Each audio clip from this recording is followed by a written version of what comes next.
2025 DK 390 worth ಇದೆಯಾ ಅಂತ. ಟ್ರಾಫಿಕಲ್ಲಿ ಕಷ್ಟ ಆಗುತ್ತೆ. 1290 ಆ್ಯಂಡ್ 1390 ಇನ್ಸ್ಪೈರ್ ಆಗಿರೋದು.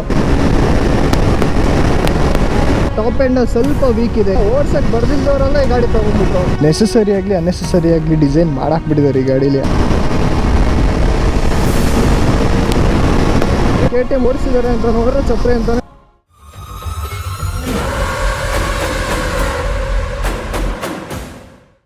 ನಮಸ್ಕಾರ ಎಲ್ರಿಗೂ. ಇವತ್ತು ನಮ್ಮ ಮುಂದೆ ಇದೆ ದ ಜೆನ್ 3 ಡ್ಯೂಕ್ 390. ಎಲ್ಲರೂ ಅನ್ಕೋತಿರ್ತಾರೆ ಏನು ಗುರು ಇಲ್ಲಿ ಲಾಂಚ್ ಆಗಿ ಎಷ್ಟು ದಿವಸ ಆಯಿತು ಇವಾಗ ವಿಡಿಯೋ ಮಾಡ್ತಿದ್ಯಾ ಅಂತ. 2025 ಡ್ಯೂಕ್ 390 ವರ್ತ್ ಇದೆಯಾ ಅಂತ ಇಷ್ಟು ದಿವಸ ಅಂದ್ಕೊಂಡಿದ್ದೆ ಎಲ್ಲರೂ. ನಾನು ಆ ಕಾಲದಲ್ಲಿ ಈ ಗಾಡಿನ ಬೀಟ್ ಮಾಡೋವಂಥದ್ದು ಯಾವ ಗಾಡಿ ಇಲ್ಲ ಬೇರೆ ಅಂತ. ಬಟ್ ಇವಾಗ ಆಲ್ರೆಡಿ ಹೊಸ ಕಾಂಪಿಟೇಟರ್ ಫೀಲ್ಡ್ಗೆ ಎಂಟ್ರಿ ಆಗಿದೆ.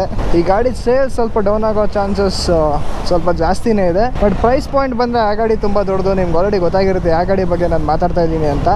ಅದ್ರ ಬಗ್ಗೆ ಹೇಳೋಕೆ ಮುಂಚೆ ಫುಲ್ ವಿಡಿಯೋ ನೋಡಿ. ಗೊತ್ತಾಗಿಲ್ಲ ಅಂದರೆ ಗೊತ್ತಾಗುತ್ತೆ. ಬಟ್ ಇವಾಗ ಆಲ್ರೆಡಿ ಎಷ್ಟೋ ಜನಕ್ಕೆ ಗೊತ್ತಾಗಿರುತ್ತೆ ಆ ಗಾಡಿ ಅಂತ.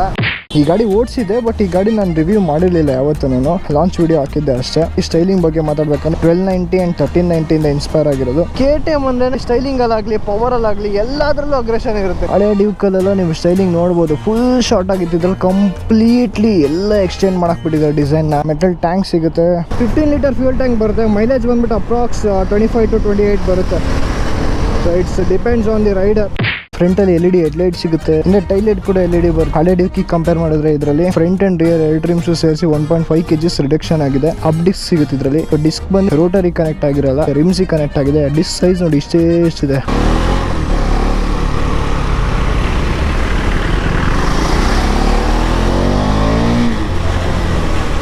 ಬ್ರೇಕ್ಸ್ ಮಾತ್ರ ಬ್ರಿಲಿಯಂಟ್ ಆಗಿದೆ.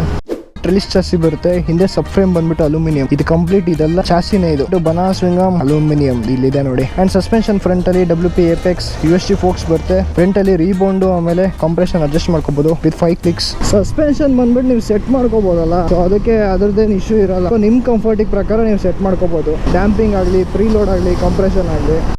ಆಫ್ ಸೆಟ್ ಆಗಿದೆ ಇಲ್ಲಿ ಸಸ್ಪೆನ್ಷನ್. ಏನ್ ಕಾಂಪ್ಲಿಕೇಟೆಡ್ ಆಗಿ ಮಾಡಿದ್ದಾರೆ ಇವರು ಅಂದ್ರೆ ಸೀಟ್ ಹೈಟ್ ಬಂದ್ಬಿಟ್ಟು 800 mm ಇರೋದು. ಗ್ರೌಂಡ್ ಕ್ಲಿಯರೆನ್ಸ್ ಜಾಸ್ತಿ ಆಗಿದೆ. ಸೊ ಆಲ್ಮೋಸ್ಟ್ ಕಂಪ್ರೆಸ್ ಆಗಿರೋ ತರ ಸೆಂಟರ್ ಪೋರ್ಷನ್ ಅಲ್ಲಿ. ಈ ಗ್ರೌಂಡ್ ಕ್ಲಿಯರೆನ್ಸ್ ಕಮ್ಮಿ ಆದ್ರೆ ಸೀಟ್ ಹೈಟ್ ಅನ್ನ ಕಾಂಪ್ಯಾಕ್ಟ್ ಪ್ಲೇಸ್ ಅಲ್ಲಿ ನೀವು ಫಿಟ್ಮೆಂಟ್ ಮಾಡಿದಾರಲ್ಲ, ಸಸ್ಪೆನ್ಷನ್ ಆಗಲಿ, ಸ್ವಿಂಗ್ ಎವ್ರಿಥಿಂಗ್ ಕಾಂಪೋನೆಂಟ್ಸ್ ಏನೇನು ಅಲ್ಲಿ ಬರುತ್ತದಲ್ಲ, ಅದು ಹೆಂಗ್ ಮಾಡಿದ್ರು ಗೊತ್ತಿಲ್ಲ. ಇಟ್ಸ್ ಸ್ಟಿಲ್ ಅ ಮಿಸ್ಟ್ರಿ ಅನ್ನೋ ತರ. ಇನ್ಸ್ಟ್ರೂಮೆಂಟ್ ಕ್ಲಸ್ಟರ್ ಬಗ್ಗೆ ನಾವು ಮಾತಾಡ್ಬೇಕಂದ್ರೆ ಒಂದು ಎಪಿಸೋಡೇ ಬೇಕು.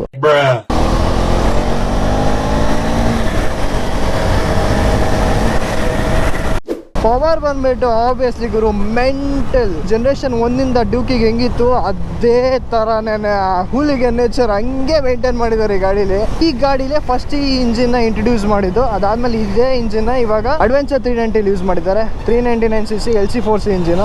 LC4C ಅಂದ್ರೆ liquid cooled 400cc compact engine ಅಂತ. Which produces 46 bhp 39 Nm of torque. Single cylinder ಅಲ್ಲಿ ಅಷ್ಟು ಪವರ್ನ ಎಕ್ಸ್ಟ್ರಾಕ್ಟ್ ಮಾಡಿದ್ದಾರೆ. ಸೊ ಸಿಂಗಲ್ ಸಿಲಿಂಡರ್ ಬಿಡಿ, ಟ್ವಿನ್ ಸಿಲಿಂಡರ್ 1390ಲಿ ಆ ಪವರ್ನ ಎಕ್ಸ್ಟ್ರಾಕ್ಟ್ ಮಾಡಿದಾರಲ್ಲ ಗುರು. ಪಿಸ್ಟನ್ಸ್ ಎಲ್ಲ ಫೋರ್ಜ್ ಮಾಡಿ ನೆಕ್ಸ್ಟ್ ಲೆವೆಲ್ ಅನ್ಬೋದು. ಅದನ್ನ ಟನ್ ಆಫ್ ಫೀಚರ್ಸ್ ಕೊಟ್ಬಿಟ್ಟಿದ್ದಾರೆ ಇದರಲ್ಲಿ. ತುಂಬಿಸಾಕ್ಬಿಟ್ಟಿದ್ದಾರೆ. Traction control, bi direction quick shifter, ABS modes, riding modes, speed control. Speed control ಮಾಡ್ಬಿಟ್ಟು ನೀವು ಲಾಕ್ ಮಾಡಿದ್ರೆ ಅದು ಇಷ್ಟು ಸ್ಪೀಡ್ ಅಂತ ಸೆಟ್ ಮಾಡೋರು ಒಂದು 50 ಅಂತ. ಅದ್ರ ಮೇಲೆ ಹೋಗಲ್ಲ ನೀವು ಎಷ್ಟೇ ಥ್ರೋಟಲ್ ಕೊಟ್ರು. ನಾನು ಹಳೇದ್ರಲ್ಲಿ ಸ್ಟ್ರೋಕ್ ತುಂಬ ಶಾರ್ಟ್ ಇತ್ತು. ಸೊ ಪಟ ಪಟ ಪಟ ಅಂತ ಗೇರ್ ಚೇಂಜ್ ಮಾಡ್ತಾನೆ ಇರಬೇಕಾಗಿತ್ತು ಲೋ ಸ್ಪೀಡ್ಸಲ್ಲಿ. ಅದು ಒಂದು ಪಾಯಿಂಟ್ ಎಕ್ಸ್ಟ್ರೀಮ್ ಪಾಯಿಂಟಲ್ಲಿ ತುಂಬ ಇರಿಟೇಷನ್ ಆಗಿಬಿಡೋದು ಅದು. ಸೊ ಟ್ರಾಫಿಕಲ್ಲೆಲ್ಲ ಸಿಕ್ಕಾಪಟ್ಟೆ ಕಷ್ಟ ಆಗ್ತಿತ್ತು. ಬಟ್ ಈ ಗಾಡಿನೂ ಅಷ್ಟೇ ಗುರು, ಸ್ವಲ್ಪ ಟ್ರಾಫಿಕಲ್ಲಿ ಕಷ್ಟ ಆಗುತ್ತೆ. ಪ್ರೀವಿಯಸ್ ಜನರೇಷನ್ ಗಾಡಿ ಕಂಪೇರ್ ಮಾಡಿದ್ರೆ ಇದರಲ್ಲಿ ಸ್ಟ್ರೋಕ್ ಸ್ವಲ್ಪ ಜಾಸ್ತಿ ಮಾಡಿದ್ರು ಗೇರ್ ಅಷ್ಟೊಂದು ಫ್ರೀಕ್ವೆಂಟಾಗಿ ಚೇಂಜ್ ಮಾಡೋದು ಬೇಕಾಗಿಲ್ಲ ಅದಕ್ಕೆ ಕಂಪೇರ್ ಮಾಡಿದ್ರೆ. ಬಟ್ ಆದ್ರೂ ಸ್ವಲ್ಪ ಟ್ರಾಫಿಕಲ್ಲಿ ಇದೂ ಹೆಕ್ಟಿಕ್ ಅನ್ಸುತ್ತೆ. ಬಿಕಾಸ್ ಆ ಪವರ್ ಮ್ಯಾನೇಜ್ಮೆಂಟು.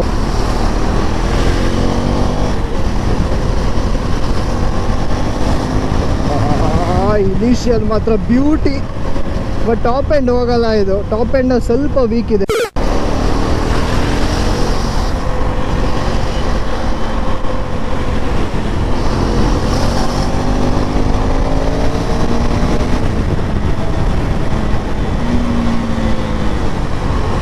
ಕ್ವಿಕ್ ಶಿಫ್ಟರ್ ಅಷ್ಟು ಸ್ಮೂತ್ ಆಗಿಲ್ಲ ಗುರು.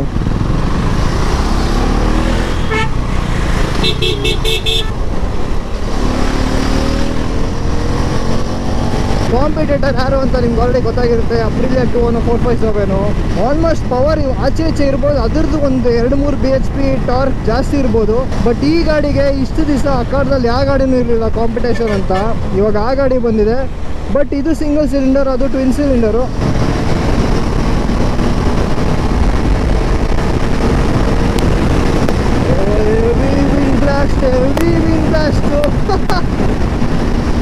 ಸಿಕ್ಕಾಪಟ್ಟೆ ವಿಂಡ್ ಬ್ಲಾಸ್ಟ್ ಇದೆ ಗುರು.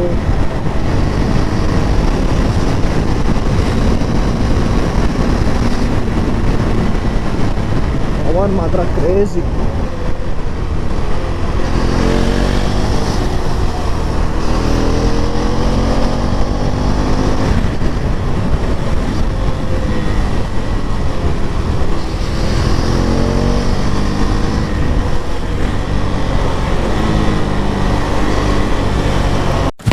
ಸೊ 210 ಇಂಜಿನ್ ಬಂದ್ಬಿಟ್ಟು ಟ್ವಿನ್ ಸಿಲಿಂಡರ್ 270 ಡಿಗ್ರಿ ಕ್ರ್ಯಾಂಕ್ ಬರುತ್ತೆ ಅದರಲ್ಲಿ.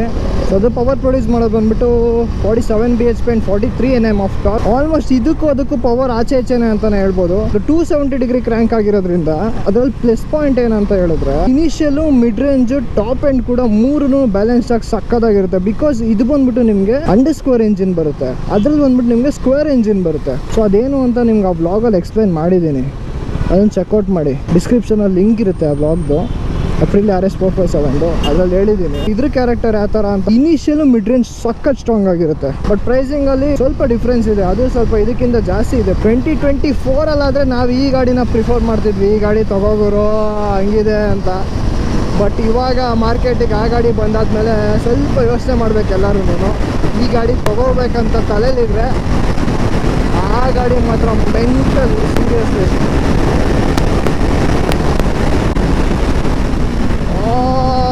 God brakes next level. ಇದರಲ್ಲಿ ಕ್ವಿಕ್ ಶಿಫ್ಟರು ಸ್ವಲ್ಪ ಹಾರ್ಶ್ ಇದೆ. ಸೊ ಅದನ್ನು ಹಸ್ಕೋರ್ಣದಲ್ಲಿ ಸಾರ್ಟ್ ಔಟ್ ಮಾಡಿದ್ದಾರೆ. ಹಸ್ಕೋರ್ಣ ಬ್ಲಾಗ್ ನೋಡಿದ್ರೆ ಅದ್ರಲ್ಲಿ ಗೊತ್ತಾಗಿರುತ್ತೆ. ಸೊ ಅದರಲ್ಲಿರೋ ಕ್ವಿಕ್ ಶಿಫ್ಟರು ಇದಕ್ಕಿಂತ ಸ್ಮೂತ್ ಆಗಿದೆ. ಈ ಗಾಡಿ ಪವರ್ ಮಾತ್ರ ಮೆಂಟಲ್ ಇವರು.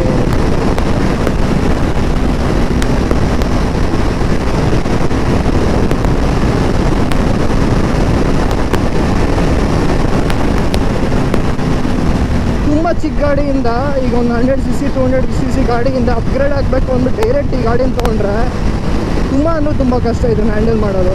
ಬಿಕಾಸ್ ಇದರಲ್ಲಿ ಏನೇ ಫೀಚರ್ಸ್ ಇರಲಿ, ಎಲೆಕ್ಟ್ರಾನಿಕ್ಸ್ ಇರಲಿ, ಇಟ್ಸ್ ಕಂಪ್ಲೀಟ್ ಒಂಥರ ಬ್ರೂಟಲಿ ಸೀರಿಯಸ್ ಗಾಡಿ ಇದು. ಸೊ ಈ ಪವರ್ನ ಹ್ಯಾಂಡಲ್ ಮಾಡಬೇಕು ಅಂದ್ರಲ್ಲ ಸ್ವಲ್ಪ ಸ್ಕಿಲ್ ರೈಡರ್ ಆಗಿರಲೇಬೇಕು. ಗುರು ಬಸ್ದಾಗುರು ಆರ್ ಅನ್ನೋದು ಯಾರಿಗೂ ಕೇಳಿಸುತ್ತೆ, ಆ ಥರ ಆರನ್ ಇಕ್ಕೊಂಡ್ರೆ.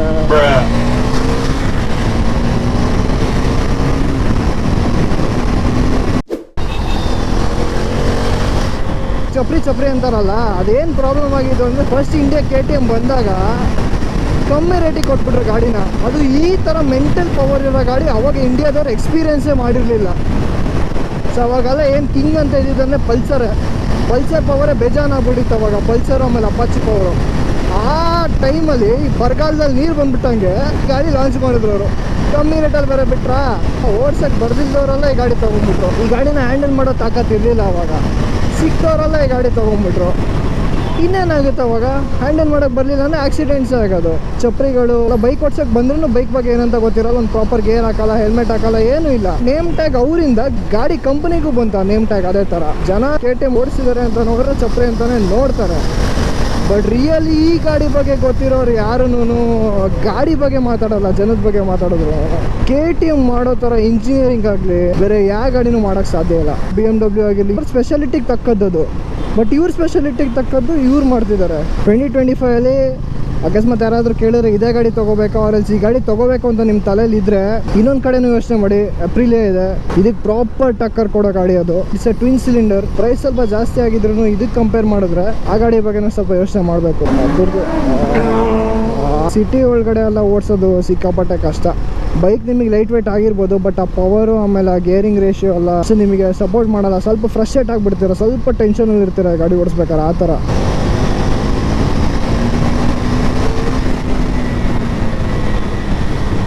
ಪವರ್ ಇದೆಯಲ್ಲ ಇನ್ಸೇನ್ ಇನಿಷಿಯಲ್ ಅಂತೂ.